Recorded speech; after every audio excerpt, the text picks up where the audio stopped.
Hay varias cosas que me tienen enamorada de los productos de limpieza Thieves.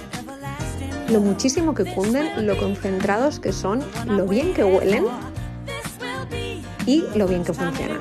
Llevo más de 3 meses con este detergente y todavía me queda más de un cuarto. Dice 21 lavados, pero te aseguro que dura muchísimo más. Te enseño una receta para poder aumentar su poder.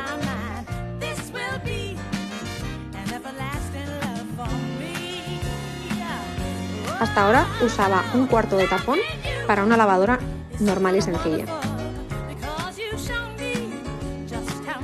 Vierte 4 tapones de detergente en una botella de unos 750 mililitros.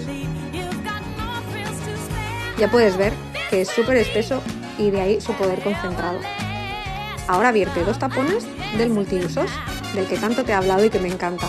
No solo sirve para limpiar toda tu casa, sino que además es un excelente quitamanchas.